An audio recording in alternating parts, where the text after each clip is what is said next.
नमस्कार, मैं हूं आपके साथ अली मतर। जोहार। झारखंड की शुरुआत बड़ी खबर से करेंगे और बड़ी खबर जामताड़ा से है, जहां बिरगांव में बराकर नदी में नाव पलट गई। नाव पर 16 से 18 लोग सवार थे। 18 लोगों में से 4 लोगों को अब तक बचा लिया गया है, जबकि अब भी 14 लोगों के लापता होने की सूचना मिल रही है। जानकारी के अनुसार जामताड़ा थाना क्षेत्र के मेजिया मोमिनपाड़ा के अब्दुल अंसारी और उनका परिवार अपने ससुराल उपचेरिया से वापस लौट रहा था। इसके अलावा श्यामपुर के रशीद अपनी पत्नी और रिश्तेदार के साथ उपचेरिया से लौट रहे थे। नाव दुर्घटना में इन लोगों के डूबने की बात कही जा रही है। हादसे के बाद आसपास के लोगों का हुजूम उमड़ पड़ा। वहीं सूचना के बाद पुलिस प्रशासन मौके पर पहुंची और बचाव कार्य में जुट गई। लगभग 10 नाव रेस्क्यू के लिए लगाए गए हैं, लेकिन रुक रुक कर हो रही बारिश से रेस्क्यू ऑपरेशन प्रभावित हो रहा है। आपको बता दें कि बराकर नदी में निरसा से जामताड़ा के वीर गांव घाट पर हर दिन 2 दर्जन से ज्यादा नाव चलती है और लंबे समय से यहां पुल बनाने की मांग भी हो रही थी। वहीं गोड्डा से पूर्व सांसद और कांग्रेस के नेता ने हेमंत सरकार पर बराकर नदी पर पुल न बनाने को लेकर हमला बोला है। अलग अलग फिगर दिया जा रहा है। 16 से 18 लोग उस पर सफ़र कर रहे थे। वो शाम के 6:30 के आसपास बोट कैप्साइज कर गई है और 4 लोगों अभी तक रेस्क्यू किया गया है, जिनको हॉस्पिटल भेजा गया है। अब वो इलाज के लिए गए हैं। बाकी उस तरफ से भी रेस्क्यू ऑपरेशन किया जा रहा है। उसकी एग्जैक्ट फिगर पता नहीं है, लोग 2 या 3 बता रहे हैं जो बॉडीज निकली है। रेस्ट एनडीआरएफ जो है रास्ते में है, वो उनके गोताखोर आ रहे हैं और फिर रेस्क्यू ऑपरेशन जारी रहेगा। क्या निर्देश रहेंगे अभी तक? बहुत बड़ी घटना है, बहुत बड़ी घटना है। हम समझते हैं कि इतनी बड़ी घटना कभी भी इस क्षेत्र में नहीं हुआ था, इतना आदमी कैजुअल्टी होना।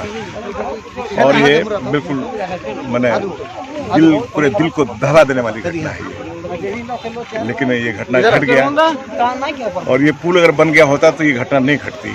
और अब बहानाबाजी बंद करिए और इस पुल को आप बनाने का आज घोषणा करिए, नहीं तो असेंबली में हम लोग धरना पर बैठेंगे। ये भी विधायक जी बोले हैं, विधायक जी बोले हाँ इस बात को हम बोलेंगे। इसे पानी छूटा, हमको तुरंत सूचना मिला। हमें बाइक लेकर आए, मेरा बाइक भी नहीं था, मेरा भतीजा को लेकर आए। आकर देखिए कुछ नहीं, सब सुनसान था। फिर हम आवाज़ दिए तो मेरा आवाज़ आया उधर से कि बहुत दूर में कि आप बचाओ भाई बचाओ। तो फिर हम जाकर गए तो नाव देख रहे, छोटा नाव में लेके जाएंगे जल्दी, तो ये देख रहे नाव भी पानी से भरा हुआ। फिर नाव को हम पलटी करके पूरा हटा करके फिर हम खुद लेके गए। कोई जाने भी नहीं खोज रहा, बोल रहे कि नहीं जाएंगे तो डुबा देंगे। हम बोल के जिंदा क्या करें, जब भाई भाई चिल्ला रहा है। फिर हम लोग गए, जाकर दुबा बचा करके लाए। और हमारे साथ सुमन भट्टाचार्य जामताड़ा से संवाददाता जुड़े हुए हैं। सुमन, आपसे जानना चाहेंगे फिलहाल क्या कुछ हालात हैं, क्या रेस्क्यू ऑपरेशन अब भी चल रहा है? जी, यहाँ पर एनडीआरएफ की टीम जो है अभी तक नहीं पहुंची है। एनडीआरएफ की टीम को लेकर बताई जा रही है कि वो अभी भी रास्ते में है, जिस कारण से उपायुक्त और एसपी मौके पर से अभी निकल रहे थे, लेकिन ग्रामीणों ने उन्हें अभी घेर कर रखा है। एनडीआरएफ की टीम जो है 4 घंटे बीत जाने के बाद भी नहीं पहुंचने से लोगों में आक्रोश है। अभी तक मात्र 4 लोगों को ही निकाला जा चुका है, जिस कारण लोगों में आक्रोश है। लोगों का कहना है कि आखिर इतनी बड़ी लापरवाही क्यों हुई है, जिस कारण डीसीएसपी को वो लोग घेर कर वहां रखे हुए हैं। और हालांकि एसपी उन लोगों को समझा रहे हैं कि एनडीआरएफ की टीम रास्ते में है, जल्द पहुंचेंगे। क्या अभी जो स्थानीय प्रशासन पुलिस रेस्क्यू ऑपरेशन चला रहा था, बताया जा रहा है कि 10 नाव जो है वो तलाशी के लिए लगाई गई हैं, तो क्या रेस्क्यू चल रहा है अभी? नहीं, ऐसी कोई रेस्क्यू की बात नहीं है। रेस्क्यू जो है वो स्थानीय स्तर पर ही वहाँ के जो गोताखोर है वही किए हैं और वही 4 लोगों को बाहर निकाले हैं। प्रशासन, स्थानीय प्रशासन की ओर से कोई रेस्क्यू की बात नहीं है। हालांकि उपायुक्त का कहना है कि रेस्क्यू के लिए एनडीआरएफ को सूचना दी गई है। एनडीआरएफ के पहुंचने के बाद रेस्क्यू का कार्य किया जाएगा। यानी कि अभी फिलहाल कोई रेस्क्यू नहीं चलाया जा रहा है। अगर एनडीआरएफ रात में पहुंचती है तो क्या रेस्क्यू ऑपरेशन रात में ही शुरू किया जाएगा या सुबह होने का इंतजार किया जाएगा? जी, उपायुक्त और एसपी का कहना है कि एनडीआरएफ के पहुंचते ही रेस्क्यू ऑपरेशन शुरू कर दिया जाएगा। और धनबाद के तरफ से भी रेस्क्यू ऑपरेशन के लिए सूचित किया गया, वहां से भी रेस्क्यू ऑपरेशन का कार्य जारी है। कितना वक्त लगेगा, कुछ बताया गया है एनडीआरएफ टीम को पहुंचने में? जी, बताया जा रहा है कि एनडीआरएफ की टीम लगभग 15 से 20 मिनट में पहुंचने वाली है, क्योंकि एनडीआरएफ की टीम जो है जामताड़ा पहुंच चुकी है और ये इलाका जो है जामताड़ा के धनबाद बॉर्डर में अवस्थित है, तो यहाँ तक पहुंचने में 20 से 25 मिनट का वक्त लगेगा। चलिए, बहुत बहुत शुक्रिया तमाम जानकारी देने के लिए।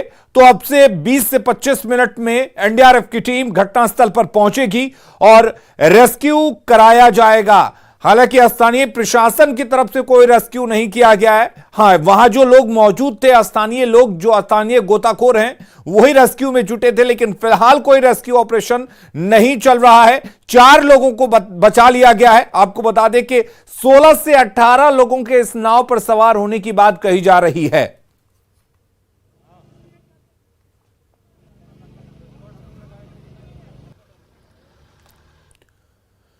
अगली खबर का रुख करते हैं। रूस और यूक्रेन की लड़ाई में अब गोड्डा के नौजवान भी फंस गए हैं। दरअसल इस वार के बाद स्टूडेंट्स की परेशानी बढ़ने लगी है। स्टूडेंट्स ने बताया कि इंडियन एम्बेसी ने 7 से 8 दिनों का खाना स्टोर करने के लिए कहा है। वहीं ऑनलाइन पेमेंट भी बंद होने से उनकी परेशानी बढ़ गई है। उन्होंने बताया कि आज उनके कुछ दोस्त इंडिया जाने वाले थे, पर उनका टिकट कैंसिल हो गया और उन्हें एयरपोर्ट खाली करने का आदेश भी दे दिया गया है। आपको बता दें कि ये स्टूडेंट्स यूक्रेन में रहकर मेडिकल की पढ़ाई कर रहे हैं और कुछ स्टूडेंट्स गोड्डा के गुलजार बाग के रहने वाले बताए जा रहे हैं। हेलो एवरीवन, मेरा नाम शिवम कुमार सौरभ है। मैं गोड्डा झारखंड से हूँ और यहाँ पे सेकेंड ईयर मेडिकल स्टूडेंट हूँ। और आज हम लोगों को एम्बेसी की तरफ से नोटिफिकेशन आई थी कि आप 7 से 10 दिन का फूड स्टोर करके रख लो। और हमने टिकट किया था इंडिया जाने के लिए और आज कीव में अटैक हो गया है और आज मेरे फ्रेंड्स जा रहे थे, वो लोग भी नहीं जा पाए। उनको बोला गया कि आप एयरपोर्ट खाली कर दो, वहां पे रशियन मिलिट्रीज अटैक कर चुके हैं। हमारे इंडियन एम्बेसी ने ये बोला है कि 10 से 15 दिन का खाना स्टॉक करके रख लो, लेकिन बाहर ऐसा सिचुएशन है कि सारे सुपरमार्केट्स जो भी खाना जहाँ से हम खरीदते हैं वहाँ पे सारे जो कार्ड से पेमेंट होता है वो सारा सिस्टम बंद हो गया है और सारे पे पेमेंट का वो कैश मांग रहे हैं और यहाँ पे सारे स्टोर्स में खाना भी ऑलमोस्ट खत्म हो गया है। बेसिक प्रॉब्लम ये है ना कि हमारे पास जैसे कि फ्लाइट्स जो हमारी बुक्ड थी वो तो कैंसिल हो गई, एयर स्पेस भी बंद हो चुकी है हमारी, तो अब हम कंप्लीटली डिपेंड कर रहे हैं इंडियन एम्बेसी पे कि वो हमें इवैक्यूएट करे। और इंडियन एम्बेसी की कोई रेस्पॉन्स सही आ नहीं रही है। ऐसा हो रहा है ना कि कुछ सही से पता नहीं चल पा रहा है। तो गोड्डा के स्टूडेंट्स यूक्रेन में फंसे हुए हैं। रूस और यूक्रेन की लड़ाई में फंसे इन स्टूडेंट्स के घर में दहशत का माहौल है। स्टूडेंट्स के परिजनों ने बताया कि आज सुबह जब बच्चों का कॉल आया तो बच्चों ने कहा कि उनका मकान धमाके से हिल गया था। गोड्डा के कई स्टूडेंट्स वेनिश मेडिकल यूनिवर्सिटी के छात्र हैं। इधर परिजनों ने जब न्यूज 18 पर अपने बच्चों की खबर को देखा तो उनके मन में आस जगी है। परिजनों का कहना है कि उनकी आवाज अब दूर तक पहुंचेगी और बच्चों को घर वापस लाया जाएगा। हम चाह रहे हैं कि सरकार जल्द से जल्द कोई कदम उठाए जो कि वहाँ से सभी भारतीय छात्रों को यहाँ पर वापस लाए और हमारे बच्चे और पूरे भारत जितने भी की इंडिया के बच्चे सबको सुरक्षित वापस ले आए। भारत सरकार से ये गुहार हो रहा है जी। सुबह से स्थिति कि हम लोग खाना पीना भी नहीं खाए हुए बैठे हुए हैं, देख रहे हैं स्क्रीन का जी, और चिंता काफी हम लोग को बढ़ा हुआ है। यूक्रेन और रूस की लड़ाई के बीच अब गोड्डा के भी कुछ लड़के फंसने लग गए हैं। जहां 2 देश एक साथ लड़ रहे हैं तो वहीं दूसरी ओर भारत की ओर से जो बच्चे वहां पढ़ाई करने गए हैं वो भी अब वहां फंस चुके हैं। गोड्डा के कुछ पेरेंट्स हैं जिनके बच्चे वहां पढ़ाई करने गए थे और एकाएक ऐसी खबर इनके पास आई कि इनके बच्चे घर अब नहीं आ पा रहे हैं अभी और घर आने में परेशानी हो रही है। यहाँ कुछ अभिभावक हैं हमारे साथ, उनके परिजन हैं हमारे साथ, उनके पिताजी हैं। सबसे पहले आपका नाम क्या हुआ? मेरा नाम महादेव पंजेरा हो। आपके बच्चे का नाम क्या हुआ? शिवम कुमार सौरभ। कहाँ हैं आपके बच्चे? यूक्रेन में विनिसिया कॉलेज में है, मेडिकल कॉलेज, विनिसिया मेडिकल कॉलेज, वहीं पढ़ाई कर रहे हैं जी। तो क्या स्थिति हो रही है अभी, क्या परेशानी आ रही है? ये लोग डरे समय हुए, धमाके हमेशा हो रहे हैं और ऊपर जो हवाई ये हो रहा है इसमें काफी लोग सहमे हुए हैं। आज से काफी लोग डरे हुए हैं और कहीं बाहर निकलने का हम लोग आदेश दे बाहर नहीं निकले, अपने हॉस्टल में रहें। अच्छा, आपके भी बच्चे हैं? जी, मेरे भी बच्चे साथ ही पढ़ते हैं जी। क्या नाम है बच्चे? राजवीर। आपका क्या नाम? राकू प्रसाद सारंजन। अभी जो बच्चों से बातचीत हो रही थी तो उस दरमियान बच्चे क्या कह रहे थे, क्या स्थिति है? नहीं, इसके पहले तो बच्चे ही हम लोग को जो है मतलब सांत्वना दे रहे थे, हम ही लोग को समझा रहे थे आज के पहले। लेकिन आज की स्थिति जो है बड़ा भयावह है। जैसा कि हालांकि वो लोग भी जो हम लोगों को 100% जो है नहीं बता रहे हैं वहाँ की स्थिति के बारे में, कुछ छिपा रहे हैं वो लोग भी कि गार्जियन को उतना मतलब बौखलाहट हो जाएगा अगर हम पूरी बात वहां बता देंगे। तो लगातार ये वो परिजन हैं जो नजरें टीवी पर गड़ाए हुए हैं, टेलीविजन के माध्यम से वो चीजें देखना चाह रहे हैं कि इनकी बच्चे की स्थिति क्या है और उसमें कब तक सुधार आ पाएगी। क्योंकि इन्होंने बताया कि अब तक किसी स्थानीय विधायक ने पहल नहीं किया है, लेकिन अब तक जो हमारे पास सूचना आई है उनमें से मुख्यमंत्री ने भी एक परिजन के ट्वीट को रिट्वीट किया था और आदेश दिया था कि उन्हें यहाँ घर तक लाया जाए। लेकिन अब यहाँ से देखना होगा कि जब परिजन चिंतित हैं, विद्यार्थी चिंतित हैं, तो वो कब तक घर आ पाएंगे। गौरव झा, न्यूज़ 18 गोड्डा। अगली खबर का रुख करते हैं। धनबाद में अवैध कोयला खनन के दौरान दर्जनों मौत के बाद प्रशासन सबक नहीं ले रही है। निरसा में कोयला खदान की तस्वीरें देखकर आप चौंक जाएंगे।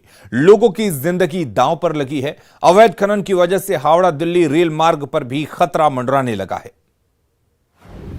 कोयलांचल में कोयले का काला कारोबार, दांव पर लोगों की जिंदगी, कभी भी हो सकता है बड़ा हादसा। हावड़ा दिल्ली रेल मार्ग पर खतरा।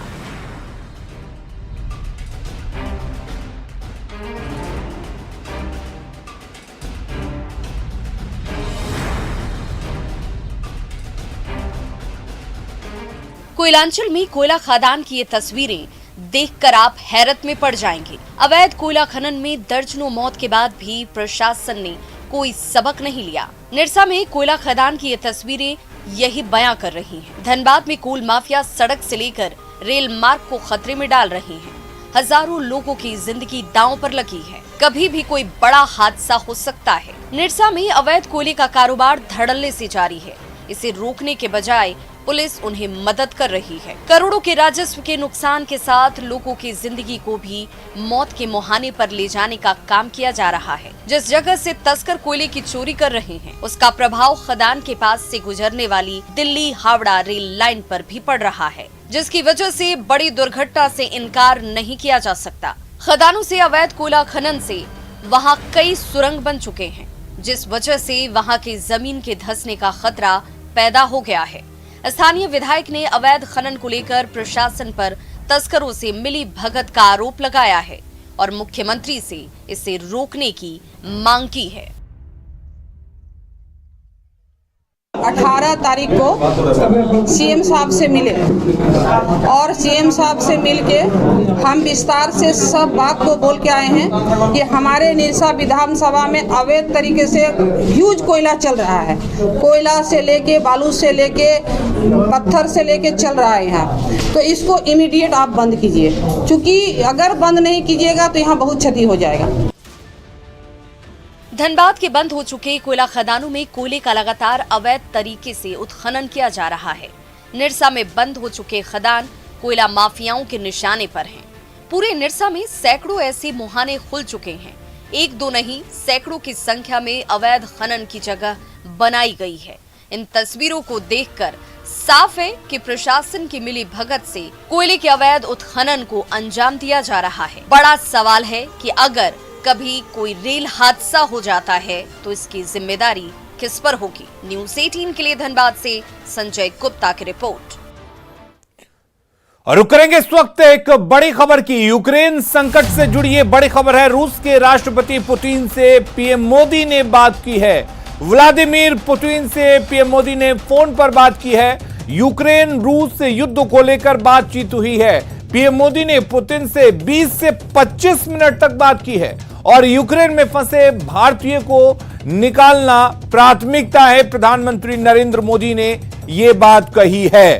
तो रूस और यूक्रेन को लेकर पीएम मोदी ने रूस के राष्ट्रपति से बातचीत की है और उन्होंने यूक्रेन में फंसे भारतीयों को निकालने को लेकर जोर दिया है। करीब 20 से 25 मिनट तक दोनों देशों के प्रमुखों के बीच बातचीत हुई है। अगली खबर का रुख करते हैं। झारखंड विधानसभा के बजट सत्र में हंगामे के आसार अभी से ही नजर आने लगे हैं। बजट सत्र के ठीक एक दिन पहले सर्वदलीय बैठक से मुख्य विपक्षी दल बीजेपी की गैरहाजिरी ने इसकी आशंका और बढ़ा दी है। हालांकि मुख्यमंत्री हेमंत सोरेन, संसदीय कार्य मंत्री आलमगीर आलम सहित दूसरे दलों के विधायकों के साथ विधानसभा अध्यक्ष ने शांतिपूर्ण सदन संचालन को लेकर बैठक जरूर की।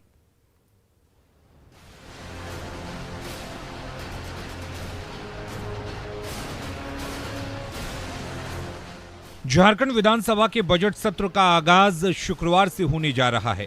25 फरवरी से 25 मार्च तक चलने वाले इस बजट सत्र में कुल 17 कार्य दिवस होंगे।